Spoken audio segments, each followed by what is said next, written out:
बिहार में किस प्रकार के वन है दोस्तों? गंगा के आर पार का इलाका, इसमें कौन सी मिट्टी होती है दोस्तों? सबसे नया वन्यजीव अभ्यारण्य जिसको रामसर साइट का दर्जा मिला है वो कौन सा है? गौतम बुद्ध अभ्यारण्य कहाँ है? वाल्मीकि नगर कहाँ है? Tiger reserve. पश्चिम चंपारण में कौन सी जनजाति? थारू जनजाति। भीम बांध कहाँ पे है? विक्रमशिला गंगे डॉल्फिन अभ्यारण्य कहाँ पे रहेगा? माधव टाइगर रिजर्व कहाँ पे है? माधव। तो बिहार में कटघोड़वा नाच होता है, बिहार में धोबिया नाच होता है, भोजपुरी के शेक्सपियर क्या नाम था? बिहार के अंदर में बहुत सारी ऋतु गीतें हैं, बिहार के अंदर में बहुत सारी संस्कार गीतें हैं। हमारे यहाँ प्रमुख त्योहारों के भी गीत होते हैं, छठ पूजा में गीत गाया जाता है, तीज में भी जो है महिलाएं गीत गाती हैं। एशिया का सबसे बड़ा मेला सोनपुर का मेला है दोस्तों।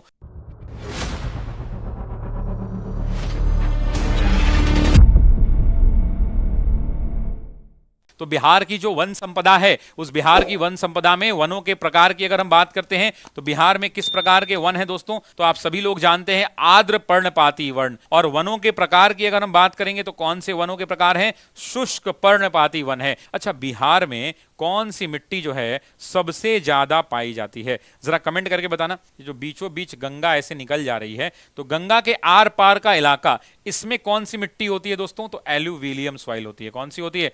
एलुविलियम सॉइल होती है। कि गंगा के आसपास का इलाका कैसा होता है? तो आपको ही पता है कि उपजाऊ होता है, क्योंकि यहां पर जो है नई मिट्टी आती है। सबसे पहली बात है, नई मिट्टी को क्या कहते हैं? खादर कहते हैं या बांगर कहते हैं? जरा बताना।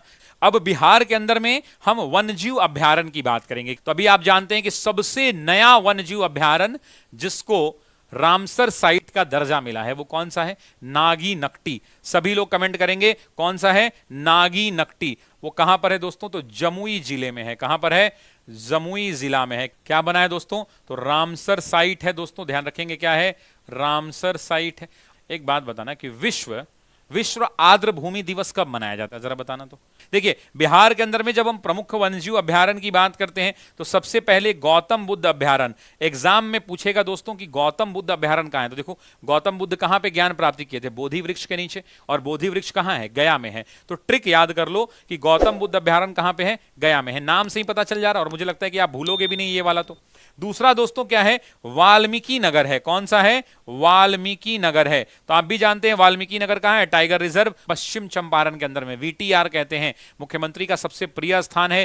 थारू जनजाति पाई जाती है यहां पर। कौन सी जनजाति? सभी लोग कमेंट करेंगे। पश्चिम चंपारण में कौन सी जनजाति? थारू जनजाति। दूसरा आपसे पूछ रहा है परमान डॉल्फिन अभ्यारण्य। तो डॉल्फिन अभ्यारण्य कहां पे है दोस्तों? तो डॉल्फिन अभ्यारण्य अररिया में है। कहां है? अररिया में है। नेक्स्ट, वेरी वेरी इंपॉर्टेंट, अगला पूछ रहा है कि भीम बांध कहां पर है? सभी लोग कमेंट करेंगे भीम बांध कहां पे है? मुंगेर में है दोस्तों। भीम बांध कहां पर है? मुंगेर में है। अच्छा, आपसे पूछे कांवर झील के बारे में, ये तो किसी को भूलना ही नहीं है। अपना नाम भूल जाओ। कांवर लेके जाते हैं ना हम लोग। कांवर लेके कहां जाते हैं बताना जरा? बाबा धाम जाते हैं, बेगूसराय के रास्ते जाते हैं। तो कांवर लेके बेगूसराय। सभी लोग कमेंट करेंगे। क्या कमेंट करेंगे? बेगूसराय। गोगाबिल, इसको तो भूलना ही नहीं है। बांका के ऊपर कौन सा जिला? गोगाबिल पक्षी अभ्यारण्य कटिहार में है। एवरीवन प्लीज कमेंट, गोगाबिल कहां पर है? कटिहार में है। कैमूर की बात कर लेते हैं दोस्तों। कैमूर अभ्यारण्य तो नाम से ही पता है।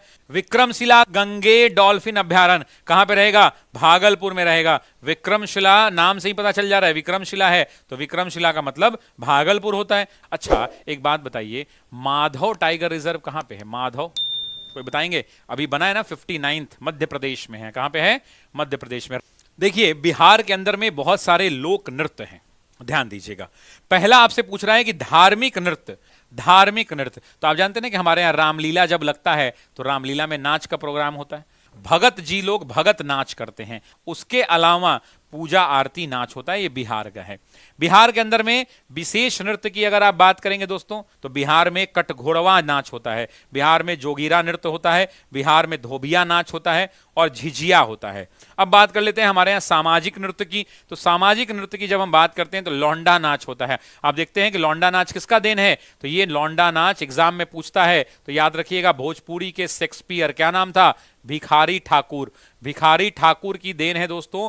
तो भोजपुरी का जनक या भोजपुरी भाषा का शेक्सपियर कहा जाता है। इसी भिखारी ठाकुर की देन है लौंडा नाच, जिसमें क्या होता था? पुरुष जो है महिलाओं का वस्त्र पहनकर, महिलाओं जैसा श्रृंगार कर कर क्या करते हैं, लोगों को नाच दिखाते हैं। कीर्तनिया नाच होता है और जादूर नाच भी किसका है, बिहार का है।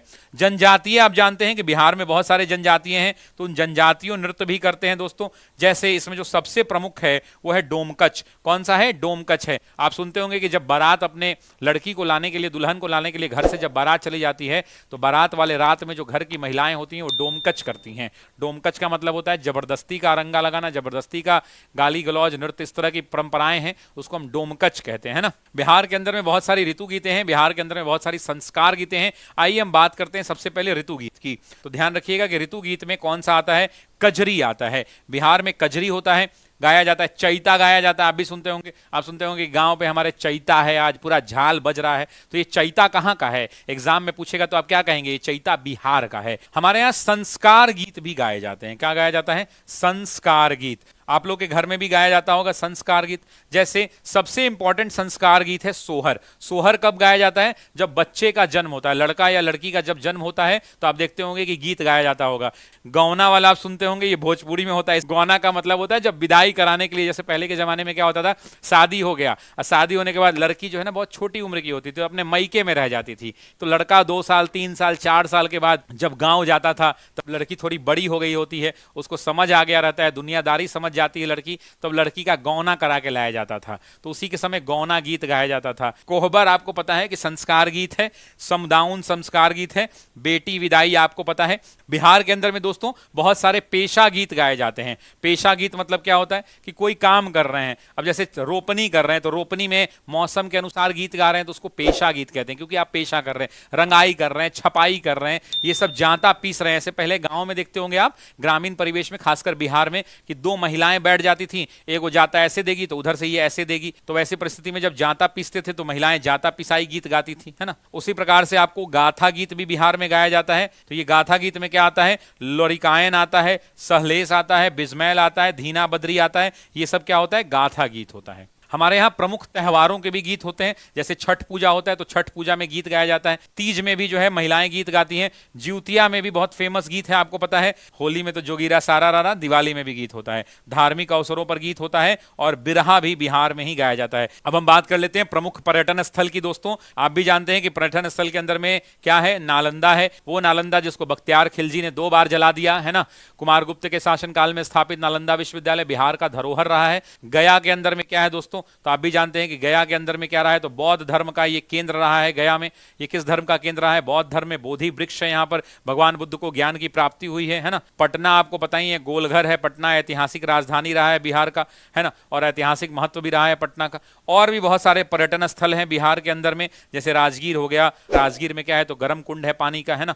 राजगीर में पहाड़ी इलाका है। वैशाली के अंदर में पहला स्तूप है, गणतंत्र का प्रतीक है। मनेर में मनेर शरीफ का दरगाह है, एग्जाम का पूछा हुआ सवाल है। बिहार शरीफ के अंदर में उदंतपुरी विश्वविद्यालय है। और जैन धर्म का कहानी कहां शुरू होता है, तो पावापुरी से शुरू होता है। प्रमुख धार्मिक केंद्र के अंदर में अभी अभी मैंने आपको बता दिया कि बोध गया हो गया, पटना साहिब हो गया। पटना साहिब किस लिए जाना जाता है, गुरु गोविंद सिंह के लिए। पावापुरी किस धर्म के लिए, देखिए ये बौद्ध धर्म के लिए। ये सब धर्म देख लीजिए, ये किस धर्म के अनुयायियों के लिए है, तो आप भी जानते हैं कि बौद्ध धर्म के अनुयायियों के लिए। पटना साहिब आपको ही पता है किसके लिए, गुरु गोविंद सिंह यानी सिख धर्म के लिए। पावापुरी आपको ही पता है जैन धर्म के लिए। गया आपको पता ही है बौद्ध धर्म के लिए। फुलवारी शरीफ और मनेर आपको पता ही है किस धर्म के लिए, तो इस्लाम के लिए, मुस्लिम धर्म के लिए। वैशाली किस लिए, तो आप भी जानते हैं गणतंत्र वैशाली से ही शुरू हुआ था। गणतंत्र है यहाँ पर, क्या है, तो बौद्ध धर्म का स्तूप है दोस्तों। प्रमुख मंदिरों की बात करें तो पटन देवी का मंदिर है, बड़ी पटन देवी है, छोटी पटन देवी है। पटना जंक्शन पे हनुमान मंदिर है। औरौली का मंदिर है बक्सर में। अजगबीनाथ का मंदिर है भागलपुर में। मेले की बात कर लें तो एशिया का सबसे बड़ा मेला सोनपुर का मेला है दोस्तों, जो एशिया का क्या है, सबसे बड़ा पशु मेला माना जाता है। वैशाली का मेला आपको ही पता है कि प्राचीन गणराज्य की स्मृति में आयोजित, दुनिया का प्रथम गणतंत्र यहीं हुआ था, ध्यान रखिएगा। हरिहर क्षेत्र का मेला आपको पता है, दुनिया का सबसे बड़ा पशु मेला कहा जाता है इसको, सोनपुर में लगता है दोस्तों, ध्यान रखिएगा। अन्य प्रमुख मेले आपको पता है कि सौराठ का मेला, यही एग्जाम में आया था, सौराठ का मेला। ककोलत का मेला लगता है, जानकी नवमी का और मेष संक्रांति का मेला बिहार में मनाया जाता है। अब बिहार बिहार के अंदर में बोले जाने वाली भाषाओं की बात कर ले दोस्तों, तो कौन कौन सी भाषाएं हैं? तो मैथिली बोली जाती है मिथिला के क्षेत्र में दोस्तों, अंगिका बोली जाती है अंग प्रदेश के अंदर में, उसके अलावा मगधी बोली जाती है मगध साम्राज्य के, मगधी जो दक्षिण वाला बिहार का जो गंगा के नीचे का इलाका है। भोजपुरी आपको पता है कि आरा बक्सर हो गया, भोजपुर हो गया, बक्सर हो गया, इधर सासाराम मोहनिया उस इलाके में भी छपरा सिवान गोपालगंज बोला जाता है, और वज्जिका बोली जाती है बिहार के अंदर में। कुल भाषाएं कितनी हैं आपको ही पता है कि 22 भाषाएं हैं दोस्तों, जो हमारे संविधान में सूची में है ना, संविधान की सूची में कितनी भाषाएं हैं? 22 हैं।